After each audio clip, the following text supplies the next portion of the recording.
ছাত্রদলের পক্ষ থেকে যে অকারেন্সগুলো হচ্ছে আন্তঃকোন্দলে বা পারস্পরিক মারামারির কারণেই তাদের নিজেদের আন্তঃকোন্দলেই দলের নেতাকর্মীরাই অনেকেই মারা যাচ্ছে।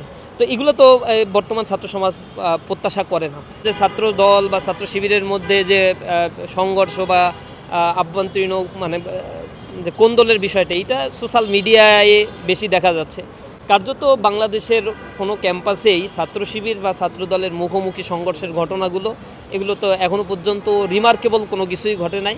আমরা আশা করছি এই জিনিসগুলো ঘটবে না। তবে সোশ্যাল মিডিয়ায় যে কাদা ছড়াছড়িগুলো হচ্ছে, আমাদের পক্ষ থেকে আমরা যথেষ্ট সহিষ্ণুতা সহনশীলতার পরিচয় দিচ্ছি।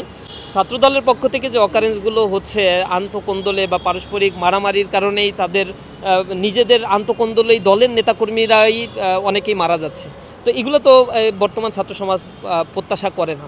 তো এই জায়গাগুলোতে আমরা তাদেরকে বলার চেষ্টা করছি, বোঝানোর চেষ্টা করছি। ইসলামী ছাত্র শিবির বলছে যে নতুন বাংলাদেশে নতুনভাবে রাজনীতি করা, নতুন বন্দোবস্তের দিকেই চিন্তাভাবনা করতে হবে সব ছাত্র সংগঠনগুলোকে। এই জিনিসগুলো আমরা প্রত্যাশা করছি, দাবি করছি। ছাত্র দলের সাথে কার্যত যে ক্লাস সংঘর্ষ, এটা অনলাইনের মাধ্যমে যতটুকু আপনারা দেখছেন, আমাদের কাছে মানে এমনি ময়দানে বা হচ্ছে কোনো ক্যাম্পাসে কার্যকর এরকম জাতীয় কোনো সংঘর্ষের ঘটনা তো এভাবে ঘটে নেই। আমরা আশা করছি এটা ঘটবে না ইনশাআল্লাহ। তবে শীর্ষ নেতৃবৃন্দের পক্ষ থেকে দায়িত্বশীল বক্তব্য আমরা আশা করি। বিশেষ করে যারা ছাত্র সংগঠনের সভাপতি সেক্রেটারির পদে থাকেন, তারা মানে গুজব ছড়ানো বা ব্লেম গেম খেলা, দায় চাপিয়ে দেয়া, এই জিনিসগুলো থেকে যদি বিরত থাকতে পারি, ছাত্ররা ভালো মেসেজ নেয়। আমাদের প্রতি একটা সমাজের প্রত্যাশা আছে, ছাত্র সমাজের প্রতি মানুষের প্রত্যাশা অনেক বেশি বেড়ে গিয়েছে। সুতরাং বৃহত্তর ছাত্র সংগঠনগুলোর মধ্যে এই কাদা ছড়াছড়ি মৌখিকভাবে অনলাইনে এগুলো বন্ধ করতে পারলে মানুষ আশাবাদী হবে এবং আমরা আশা করি সেই জায়গায় সবাই চিন্তাভাবনাকে পরিশীলিত করবে এবং সেভাবেই তাদের সংগঠনের কার্যক্রমগুলো তারা পরিচালনা করবে।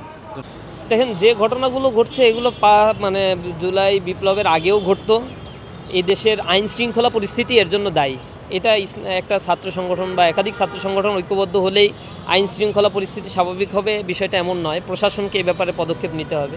তবে স্বাভাবিকভাবেই যে পরিস্থিতিগুলো তৈরি হচ্ছে, আমাদের ঐক্য 5 আগস্টের পূর্বে ছাত্র সংগঠনগুলো যেভাবে ছিল সেটা ফ্যাসিবাদকে বিতাড়িত করার জন্য কাঁধে কাঁধ মিলিয়ে আমরা কাজ করেছি। এখন নতুন বাংলাদেশ বিনির্মাণের জন্য আমাদের কাজ করতে হবে। প্রত্যেকটি ছাত্র সংগঠনের নিজস্ব আইডিওলজি আছে, সেই আইডিওলজি অনুযায়ী তারা নিজস্ব কর্মসূচি ঘোষণা করছে, কার্যক্রমগুলো পরিচালনা করছে।